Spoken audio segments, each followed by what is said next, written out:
बिस्मिल्लाहिर्रहमानिर्रहीम। अच्छे बच्चों, अब आपका लेक्चर नंबर 5 है MTH 501 का।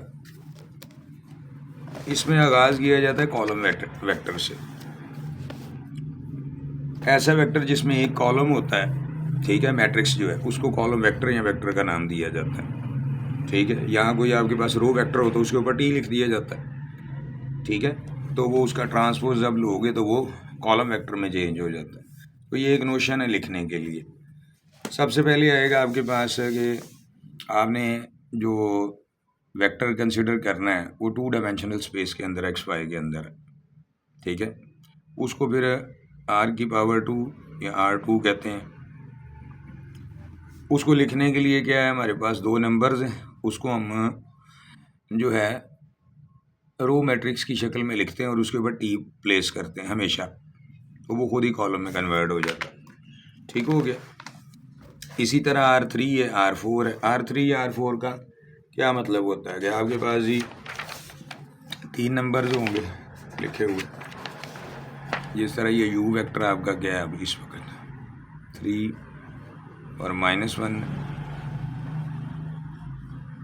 तो इस तरह वो ये तो R2 के अंदर है ना, तो आप R3 में भी लिख सकते हैं। उसमें क्या होगा, ठीक है, 3 -1 है, 2 है, उसका ट्रांसपोज कर लोगे तो वो क्या आ जाएगा 3 -1 और 2। इस तरह आप Rn में भी कर सकते हो।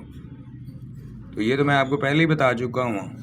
ठीक है, जब इक्वेशन नहीं, सिस्टम ऑफ लीनियर इक्वेशन आपको पढ़ाया था लेक्चर नंबर 2 जो था, उसमें डिटेल में मैंने बताया हुआ है। ठीक है, कि 2 वेरिएबल्स का कनेक्शन क्या होता है, 3 वेरिएबल्स का कनेक्शन क्या है, 4 का क्या है। ठीक है, वो एग्जांपल मैंने आपको दी तो थी आपको y1 y2 वाली के y1 अगर अमाउंट है जो आपकी रिस्ट्रिक्शन है और y2 वो वेट है जो आप कैरी कर सकते हैं। तो फिर मैंने बताया था कि ये आप मिल्क पे खर्च कर सकते हैं या जूस पे, जितने यूनिट लेने। ठीक है, और ये उनका पर लीटर जो थी प्राइस थी, ये इतना मिल्क बन गया, इतना जूस है। इसी तरह उसके ऊपर, ठीक है, वेट था, ये याद है, नहीं तो वो आप पीछे देख सकते हैं। ठीक हो गया। तो ये आपके पास वेरिएबल्स होते हैं जिसको आप ये x1 है, x2 कह लेते थे, यहाँ पर भी x1 है, x2 कह लोगे, यूँ कह लोगे, बस हो गई बात क्लियर। तो ये उस लिहाज से डिफाइन हो रही होती है r⁻2 है, 3 है, n वेरिएबल यूज़ कितने किए हुए हैं उसमें। आगे आपने r इक्वलिटी 2 वेक्टर्स की कब होती है, जब उनके करस्पॉन्डिंग जो है ना एलिमेंट्स बराबर होते हैं। ठीक है, अगर दोनों में से एक एलिमेंट बराबर है दूसरा नहीं है तो वो इक्वल नहीं होंगे। ठीक है, अब जो वेक्टर आपके पास है R2 के अंदर, ठीक है, उसको हम एक पॉइंट लेते हैं ऑर्डर्ड पेयर की शक्ल के अंदर, न्यू लिखा जाता है उसको। वेक्टर के एडिशन के लिए आप क्या रूल अप्लाई करते हैं कि उनके जो हॉरिजॉन्टल कंपोनेंट हैं यानी एक्स कंपोनेंट उनको ऐड करते हैं, वाई को करते हो, और उनका रिजल्ट वापस क्या होता है, ठीक है, R2 में ही आता है। स्केलर मल्टीप्लिकेशन क्या होती है कि कोई भी वेक्टर है अगर आप उसको किसी स्केलर से मल्टीप्लाई कर दे तो आप उसकी स्केलिंग कर रहे हो। यानी क्या, स्केलिंग का मतलब होता है किसी वेक्टर की लेंथ को इंक्रीज कर देना या डिक्रीज कर देना। ठीक हो गया। जिस तरह ये u है, ये v है, तो अब आप 4 से मल्टीप्लाई कर लो u को, v को -3 से मल्टीप्लाई कर लो, फिर दोनों को ऐड कर लो। ठीक है, तो ये 2 ही ऑपरेशन चलते हैं, ठीक है, जिनकी बुनियाद के ऊपर आप सारी वर्किंग कर रहे होते हैं। ठीक है, इसके बाद आता है आपके पास ये दोबारा उसने ये बताया हुआ है कि ये जो 3 और -1 है ये तो कॉलम वेक्टर है। ठीक है, तो इसको पॉइंट की शक्ल में हम यूँ लिखते हैं 3, -1 और छोटी ब्रैकेट यूज़ करते हैं, जबकि आपने स्क्वायर ब्रैकेट यूज़ करनी है। ठीक है, तो 3 और -1 यूँ आएगा। क्लियर होगी ये बात। तो अब आपके पास वो कहता है कि आप इसको ये जो है ना, ठीक है, ये 3 है, ये -1 है, ठीक है, ये तो आपका क्या बन गया, ये तो रो मैट्रिक्स है ना।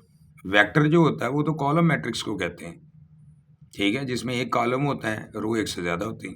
लेकिन ये जो आपके पास रो मैट्रिक्स है, ठीक है, कि जिसमें एक रो और एक से ज़्यादा कॉलम है, उसको हम वेक्टर नहीं मानते हैं। ठीक है, ये बराबर भी नहीं होते, ये बराबर है, क्योंकि ये इसको लिखने का एक दूसरा तरीका है पॉइंट वाला।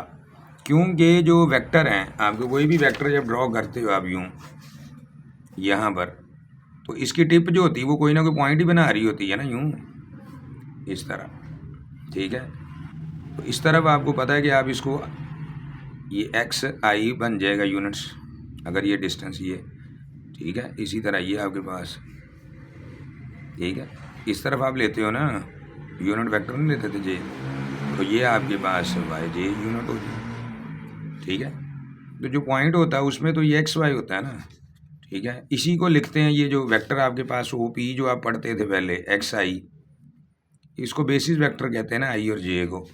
फिर आप इसको पॉइंट की शक्ल में तो लिखा ही हुआ है ना आपने, ठीक है। तो ये जो वेक्टर आपके पास आ रहा है, अब इसको इस शक्ल में लिख लो आप यू को, ठीक है, एक्स और वाई यू, ठीक है। पॉइंट की शक्ल में लिखना है आपने तो भी इसको यूँ लिखा जा सकता है एक्स कॉमा वाई। ये वो नोशन बता रहा है आपको। और ये जो आपके पास आता है ना रो मैट्रिक्स दिया होता है, उसका ट्रांसपोज लेने के बाद वो आपके पास क्या आता है, कॉलम मैट्रिक्स आ जाता है, जिसको हम वेक्टर कंसिडर करते हैं। अब ये ज्योमेट्रिक इंटरप्रिटेशन उसने बताई है कि हर वेक्टर जो है ना, जो 2 डायमेंशनल स्पेस में, वो लिया जाता है एक पॉइंट के तौर पर। वरना ये देखो ना, यहाँ पर तो इन्फिनिट वेक्टर्स बन जाएंगे, तो सबकी लाइनें थोड़ी ड्रॉ करते फिरोगे इधर इधर इधर, वो तो इन्फिनिट लाइन है, वो तो समझ नहीं आएगी। तो आप उसकी टिप जहाँ पर बनती है, यानी ये जो वेक्टर यहाँ से यहाँ पर है, ये देखो ये जो वेक्टर है, तो इसकी टिप के ऊपर जो पॉइंट है आप उसको कंसिडर कर लोगे। इसी तरह R3 हो जाएगा, ठीक हो गया। ये अब आपके पास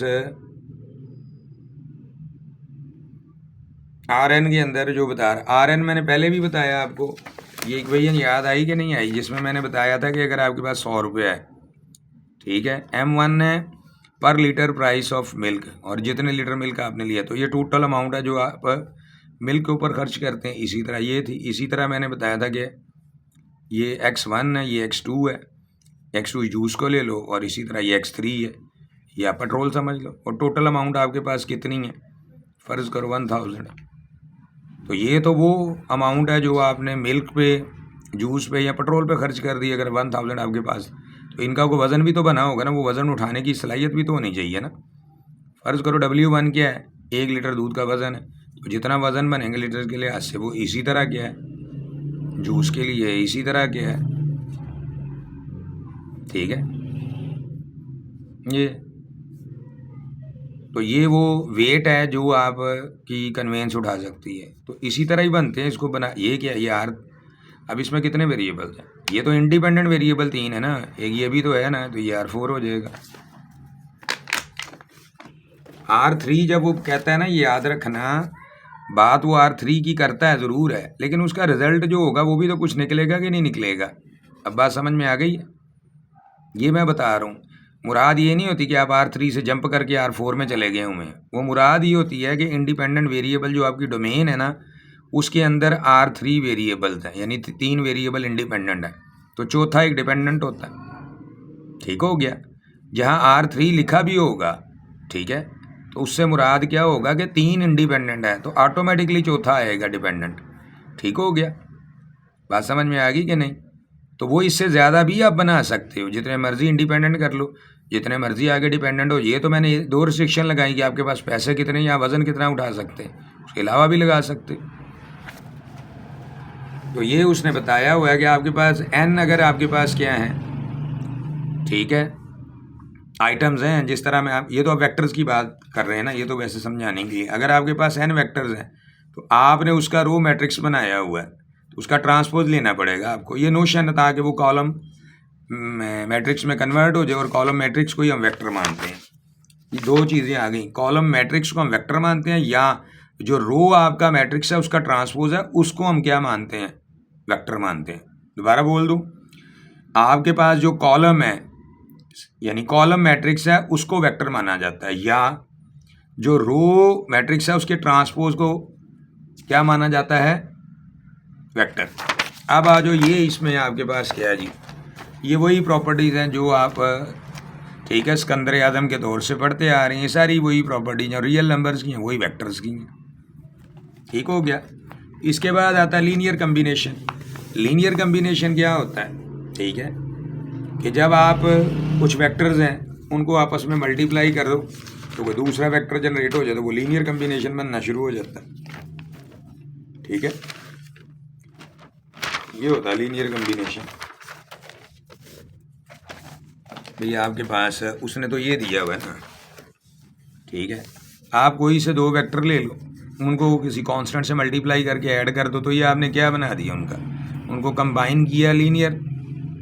ठीक हो गया। इसके लीनियर होने की वजह क्या है, इसका रिजल्ट भी तो आएगा ना कोई। इसको करोगे, ये क्या है, वी या डब्ल्यू है, तो इसका रिजल्ट कोई वेक्टर तो आएगा ना, यू। आई बात समझ में? ये बात कर रहे हैं। तो ये आपके पास क्या था, लीनियर कम्बिनेशन। इसकी एक वजह ये होती है कि आप इनमें से जो है ना किसी एक को फिक्स कर लें, मसलन ए कांस्टेंट को फिक्स रखें, वी बी की डिफरेंट वैल्यूज़ लें, ठीक है। तो आपके पास जितने भी आंसर्स आएंगे टू डायमेंशनल स्पेस के अंदर, वो सारे के सारे क्या होंगे, एक लाइन जनरेट करते जाएंगे इस तरह। यानी आप देखो ना, एक ये है ना, तो यहाँ पर टिप आ गई। फिर आपने क्या किया, ये तो फिक्स ही रहा, ये 1.0 की बजाय कोई और ले लिया, तो वो आगे की तरफ टिप चली जाएगी यूँ, फिर और आगे चली जाएगी, यहाँ ये इस तरफ आ जाएगी, इस तरफ आ जाएगी, इस तरफ आ। ठीक हो गया। मुराद क्या है कि अगर इन दोनों स्केलर्स में से एक को फिक्स रख दो, दूसरे को वेरी कराते जाओगे ना, तो जो रिजल्टिंग वेक्टर है ना, वो सारे का सारा क्या जनरेट कर देगा, एक स्ट्रेट लाइन जनरेट कर देगा। इसलिए इसको लीनियर कहा जाता है। लेकिन ये एक फाइनल नहीं है, ये वैसे आपको समझाने के लिए कि एक ये भी थिंकिंग हो सकती है। ठीक है। इसके फिर 3-4 केसेस होते हैं। नंबर 1 के दोनों को वेरी करते चले जाओ।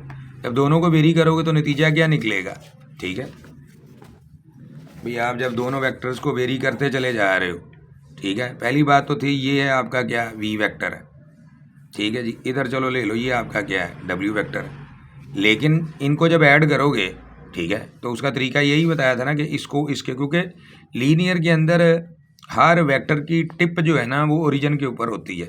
सिर्फ ये एक वाहिद केस होता है जिसके अंदर हमें क्या करना पड़ता है, ये वी है, तो ये जो है ना इसको उठा के यहाँ लेके आना पड़ जाता है हमें, डब्ल्यू को, ठीक है। फिर यहाँ से यहाँ तक हम क्या करते हैं, इसे कहते हैं वी प्लस डब्ल्यू। ठीक हो गया। इसकी बात कर रहे हैं, आगे बात समझ में। तो आप ये तो एडिशन की बात कर रहे हैं ना। अब आप इसके जितने मर्जी पॉसिबल कम्बिनेशन बनाओगे, तो ये रिज़ल्ट जो आ रहा है, आना तो ये रिज़ल्ट है ना, इस तरह वेक्टर ही आना, और क्या है, इसका और इसका सम जो है ट्रायंगल लॉ के तहत। तो यहाँ पर भी तो एक पॉइंट ही आएगा ना, यू वी, ये वी प्लस डब्ल्यू आता तो एक वेक्टर ही है ना। तो मैंने आपको पहले बताया कि हर वेक्टर किसको रिप्रेजेंट करता है, एक पॉइंट को रिप्रेजेंट करता है। तो वो इन्फिनिट पॉइंट आ जाएंगे, तो पूरे का पूरा आपका जो प्लेन है वो स्पैन बन जाएगा इन दोनों वेक्टर्स के लिए, क्योंकि जो तीसरा वेक्टर आंसर आ रहा है वो भी इसी प्लेन के अंदर ही आ रहा है, वो कोई नई डायमेंशन तो नहीं दे रहा है ना। अगर वो नई डायमेंशन देगा तो उसके भी एक मीनिंग होते हैं। ठीक हो गया। दूसरा ये है, ठीक है, कि ये दोनों वेक्टर्स जो हैं, ठीक है, ये दोनों वेक्टर्स क्या करें जी, लाइन अप हो जाए। मसलन आपका जो वेक्टर वी है वो भी इधर ही हो जाए, और जो वेक्टर डब्ल्यू है वो भी इधर ही हो जाए। तो अब आप चाहे इसको जिस तरह मर्जी करते रहें, ऐड सब्ट्रैक्ट, ठीक है, तो ये दोनों क्या करेंगे, एक लाइन ही जनरेट करेंगे। ठीक है, ये पहला केस है आपका। ये दूसरा और तीसरा केस ही होता है कि ये दोनों वेक्टर ही क्या हो जाए, नल वेक्टर हो जाए। यानी वी जो है वो भी नल वेक्टर हो जाए, डब्ल्यू जो है वो भी क्या हो जाए, नल वेक्टर हो जाए। इसकी बात की जा रही है। तो ये आपके पास क्या है, सारे का सारा लीनियर कम्बिनेशन का उसने बता दिया। अब उसको वो वाई लिखे, ठीक है, जाहिर है वाई है तो वाई भी तो क्या होगा, वेक्टर ही होगा। ठीक है, ये थोड़ी कि इधर वाले वेक्टर हैं तो उनको ऐड करेंगे तो स्केलर थोड़ी आ जाना है। आगे उसने निकालने का तरीका आपको बता दिया, तो वो कर लो, ये वैल्यूज़ है। मैं आपको मीनिंग बता रहा हूँ उसके, उसको ज्योमेट्रिकल इंटरप्रिटेशन कहते हैं। बाकी तो आप कर सकते हो, ये वेक्टर है, ये वेक्टर है ब्रैकेट की फॉर्म में, मैट्रिक्स की फॉर्म में, ये वेक्टर है, ठीक है, पॉइंट की शक्ल के अंदर, तो वो आप कर सकते हो। ठीक हो गया, ये आ गया ना, लीनियर कम्बिनेशन बन गया। जिस तरह ये मैंने लिखा था आपको कि भैया आप जब करोगे दो वेक्टर्स को, ए वी और बी डब्ल्यू है, तो कोई ना कोई वेक्टर ही आंसर आना है, और क्या आना है। ठीक है भाई, बोल्ड करने का क्या मतलब, A1 भी वेक्टर है, A2 भी वेक्टर है, ठीक है, B भी वेक्टर है, X1 और X2 को उन्होंने स्केलर ले लिया हुआ है। तो मैंने यहाँ पर V और W को वेक्टर लिया, A और B को स्केलर ले लिया, और U को ले लिया। तो आपकी मर्जी है, नोशन जो मर्जी यूज़ कर लो। ये लो आ गया कि नहीं। Column matrix, column matrix, column matrix है, तो कॉलम मैट्रिक्स होता ही क्या है, वेक्टर। X1 और X2 को उन्होंने स्केलर लिया। अब इसके आंसर निकालने तो इसको रिड्यूस एचलॉन फॉर्म में कन्वर्ट कर दो। ठीक है, रिड्यूस एचलॉन फॉर्म में कन्वर्ट करोगे तो ये रिजल्ट आ जाएगा। ठीक है, इसलिए डिटेल में आपको जो तीसरा और चौथा लेक्चर था ना उसमें एचलॉन फॉर्म और रिड्यूस एचलॉन पढ़ाई थी कि नेक्स्ट टाइम आएगी तो मैं आपको सिर्फ हिंट दूंगा। तो यहाँ से आपके पास x1 की वैल्यू आ जाएगी, यहाँ से x2 की। इसके बाद स्पैन मैंने पहले ही बता दिया आपको कि दो वेक्टर्स लो आप, ठीक है, उनके लीनियर कम्बिनेशन बनाओ तो उसमें 3 पॉसिबिलिटीज़ बनती हैं। पहली पॉसिबिलिटी ये दोनों ले लिए ना, पहली पॉसिबिलिटी क्या है, ठीक है, ज़ाहिर है दोनों को ऐड करोगे, जो ऐड करोगे तो नया भी तो एक वेक्टर ही आएगा ना। तो आपको बताया तो है वेक्टर को यूं शो करो या यूं शो करो या एक पॉइंट ले लो। तो इस जगह के ऊपर ये इसकी मैं बात करने लगा हूँ। अब इस जगह पे ये पॉइंट ही आएगा ना, इन दोनों को जब ऐड किया इसको और इसको, था तो ये ओरिजिनल, इसको मैंने उठा के यूँ उठा के इधर रख दिया ये, फिर मैंने इधर से इधर जोड़ दिया ट्रायंगल लॉ के थे। तो ये जो है आया तो ये एक पॉइंट ही है ना, ठीक है। इस पॉइंट को नाम दे दो आर का, आई बात समझ में, ये कोई और नाम बनेगा, ठीक हो गया। हो सकता पता नहीं इसके कोऑर्डिनेट्स क्या हो सकते, 7 और 11 हो जाए में भी, ठीक है तो ये भी एक वेक्टर ही है ना, तो अलग से थोड़ी आ गया, ठीक है। यू वेक्टर है, ठीक है, यू वेक्टर है तो उसको आप यूँ लिख सकते हो 7 11। अगर पॉइंट के तौर पे लिखना है आपने तो 7,11 हो जाएगा, ठीक है। तो इट मीन्स के जब भी आप दो वेक्टर्स का लीनियर कम्बिनेशन बनाओगे, ठीक है, तो आप ये जो ए और बी की वैल्यूज़ हैं उनको वेरी करते जाओगे तो पूरे प्लेन के अंदर इन्फिनिट पॉइंट्स आ जाएंगे, वही इन दो वेक्टर्स का क्या होगा, स्पैन होगा। एक पॉसिबिलिटी ये है। दूसरी पॉसिबिलिटी ये है कि अगर ये दोनों वेक्टर्स जो हैं, ठीक है, एक ही लाइन के ऊपर आ जाते हैं, इनकी वैल्यूज़ इस तरह की होती हैं, ठीक है, तो फिर इनको जितना मर्जी आप मल्टीप्लाई करके ऐड करते चले जाओ, जो आंसर आना है हर यू वेक्टर जो होगा एक ही लाइन के ऊपर आएगा। ये दूसरी पॉसिबिलिटी। तीसरी पॉसिबिलिटी ये है कि ये जो वी वेक्टर है ये भी ज़ीरो हो जाए और ये डब्ल्यू वेक्टर है वो भी ज़ीरो हो जाए, तो तब जो यू आएगा वो भी क्या आएगा, ज़ीरो ही आएगा, ओरिजिन के ऊपर ही आएगा। अब बात समझ में आ गई है। तो ये सारा उन्होंने फ़लसफ़ा ये लिखा हुआ है, ये मैं आपको वैसे सारी डिटेल में बता दी है, ठीक है। आसान होने लगी, अब उसको सुनते हैं। तो उसके बाद ये जो सारा अमल है ना, ये जो करना होता है, ठीक है, 1 2 3 इनको इस मैट्रिक्स में फिट करो, रिड्यूस एचलॉन फॉर्म में चेंज करो और उसके बाद चेक कर लो यहाँ भी कौन सा रिलेशन होल्ड कर रहा है, ठीक है। लीनियर कम्बिनेशन में जब देखो अगर तीसरा वेक्टर जो है वो भी पहले दो के स्पैन के अंदर ही आएगा, ठीक है, तो भी उसका एक नाम होता है, ठीक है।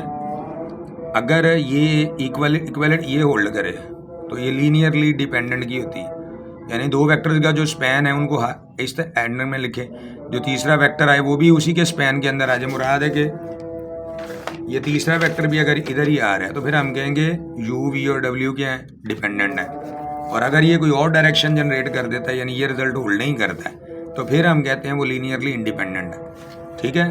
अगर दो वेक्टर्स को आप इस तरह जोड़ते हैं, नया वेक्टर जो आता है उसकी भी वही उसी डायमेंशन में होता है जिसमें ये है, तो वो लीनियरली डिपेंडेंट होंगे। अगर वो कोई तीसरी डायमेंशन जनरेट कर देता है वो इंडिपेंडेंट हो जाते हैं। अब आसान सुन ले ज़रा। अब एक तरीका तो मैंने आपको ये बता दिया, ठीक है, कि जिस प्लेन के अंदर वी डब्ल्यू है, ठीक है, उन्हीं का लीनियर कम्बिनेशन बनाओगे, नया वेक्टर तो आएगा ना। अगर वो नया वेक्टर भी उसी स्पैन के अंदर होता है, ठीक है, जो इनका स्पैन है जिस तरह ये मैंने बताया आपको, ठीक है, तो हम कहेंगे कि ये आपस में क्या लीनियरली डिपेंडेंट है। इसका मतलब क्या होता है कि यू और वी जिस प्लेन के अंदर थे, ठीक है, तो वी भी उधर आया, यानी वी ने कोई नई डायमेंशन तो नहीं बनाई है, ठीक है। यानी जब दो वेक्टर्स के लीनियर कम्बिनेशन जो है, ठीक है, उसके मुकाबले में जो वेक्टर बन रहा होता है वो कोई नई डायमेंशन नहीं जनरेट करता, तो फिर हम क्या कहते हैं कि वो तीनों वेक्टर्स आपस में क्या हैं, लीनियरली डिपेंडेंट है। और अगर वो कोई नई डायमेंशन जनरेट कर देता है, मसलन ये एक्स वाई प्लेन है, फ़र्ज़ करो कि Y Z plane Z axis की डायमेंशन जनरेट कर देता, तो फिर हमने कहना था कि वो फिर क्या होते थे, लीनियरली, ठीक है, इंडिपेंडेंट हो जाते हैं। ये मेरा मुराद उसकी होती है, ठीक हो गया। ये इससे मतलब होता है, ये वो कह रहा है आपसे। अब इसको अगर आपने चेक करना है, 3 वेक्टर ये दिए हुए हैं तो आप इनका मैट्रिक्स बना लो तीनों का, 1 2 3, और इसको रो रिड्यूस यानी रिड्यूस एचलॉन फॉर्म में चेंज करो। भाई ये 2 वेक्टर्स है ना और तीसरा ये है, चेक आपने ये इन तीनों को करना है कि ये लीनियरली डिपेंडेंट है कि इंडिपेंडेंट है। लीनियरली डिपेंडेंट है का मतलब बना दिया आपको, ठीक है, या जिस प्लेन के अंदर ये दोनों वेक्टर्स होंगे तीसरा भी उसी में लाई करेगा, कोई नई डायमेंशन तो नहीं देगा, तो वो लीनियरली डिपेंडेंट हो जाएंगे। और जब आप इनका मैट्रिक्स है लेते हो, हल करते हो, उसके अंदर से सोल्यूशन कोई निकलता है तो तब वो लीनियरली डिपेंडेंट होंगे। अगर सोल्यूशन ही कोई ना निकला तो फिर वो लीनियरली इंडिपेंडेंट हो जाते हैं। इसका मतलब क्या है कि जब आप इनका लीनियर कम्बिनेशन बना के इसके बराबर रखने की कोशिश करते हो, ठीक है, तो वो रिजल्ट मैथमेटिकली ट्रू नहीं होता। इट मीन कि फिर ये इनके स्पैन से बाहर होता है, ठीक है। तो इसका मतलब फिर ये दो वेक्टर या ये तीसरे के साथ जब जोड़ोगे तो ये इंडिपेंडेंट कहलाना शुरू कर देते हैं। जिस तरह ये है पहला मैट्रिक्स, दूसरा, तीसरा, हल करते जाओगे तो आप एक ऐसे रिजल्ट के ऊपर पहुंचोगे। हालांकि कन्वर्ट तो आप इसको रिड्यूस एचलॉन फॉर्म में कर रहे हो। रिजल्ट का मतलब क्या है यहाँ पर गौर से देखो, इसका मीनिंग क्या बनता है। ये जो पहली है इसका तो यही मीनिंग है ना आपके पास, ये जो आपके पास लिखे ये x1 का कोफिशिएंट है, ये x2 का, ठीक है, यानी जिसको वेक्टर की फॉर्म में कहते हो आप, उसने ये लिखा तो हुआ है ना आपको, ठीक है। तो ये तीसरे को देखोगे तो ये क्या हो गया, ठीक है, ये आपका क्या है a1 है, ठीक है, यानी x1, और जिसको x2 आप कहते थे उन्होंने a1 और a2 का नाम दिया हुआ है। अब वो कहता है यहाँ पर अगर आप गौर से देखो तो ये जो x2 है ये तो बराबर आ गया -2 के, ठीक हो गया भाई। उन्होंने तो ये कम्बिनेशन लिया है ना वेक्टर के लिए, वेक्टर इसको वो कह रहा है, इनको वो वेक्टर कहता है आपकी लैंग्वेज के अंदर। यही डेफिनेशन वो दे रहा है ना आपको, ठीक है। तो इसीलिए तो वो कह रहा है, मतलब क्या हुआ ये कि आपके पास इतने हिस्से को जो इस्तेमाल आप कर रहे हो और इसको, ये क्या हो जाएगा, ये जो आपके पास आंसर है, ठीक है, ये हो जाएगा x1 into 0 plus x2 into 0, और ये बराबर हमारे पास किसके, इस वेक्टर के। अब समझ आइए, यानी ये जो नंबर्स लिखे हुए हैं ना ये वेक्टर्स की रिप्रेजेंटेशन करते हैं। तो ये 0 प्लस 0 इज इक्वल टू क्या है, -2 है। तो 0 वेक्टर तो नहीं -2 के बराबर आता, यानी मैथमेटिकली तो ये गलत नोशन निकल रही है ना, क्या ख्याल है। तो हम कहते हैं बी जो है, ठीक है, उस स्पैन के अंदर नहीं आ रहा जिसके अंदर a1 और a2 है। यानी अगर a1 और a2 XY प्लेन के अंदर है तो b फिर XY प्लेन में नहीं आ रहा, वो पता नहीं, हो सकता है z एक्सिस की तरफ निकल जाए। तो हम कहते हैं कि फिर ये b जो है ना इन दोनों से इंडिपेंडेंट है।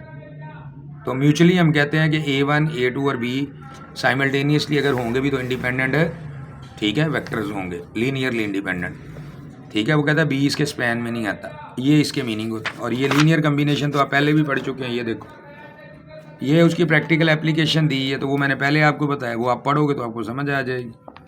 सारा उसी तरह ही दिया हुआ, कोई अलग से नहीं दिया हुआ। बाकी दूसरा पार्ट आपको मैं फिर इसका प्रोवाइड करूँगा, ठीक है। ये 2 नंबर्स हैं बेटे, ये वेबसाइट है, इसमें आपको आपकी एक्सेस मिल जाती है, इसको विज़िट कर लीजिएगा, आपको ये सारे फीचर्स इसके अंदर नज़र आ जाएंगे, ठीक है। तो कोई इन्फॉर्मेशन लेनी है या इन्वेंशन के बारे में आपने को डिस्कस करना है तो वो आप इन दोनों नंबर्स पे ट्राई कर सकते हैं, ठीक हो गया। दोनों पे व्हाट्सएप है। God bless you.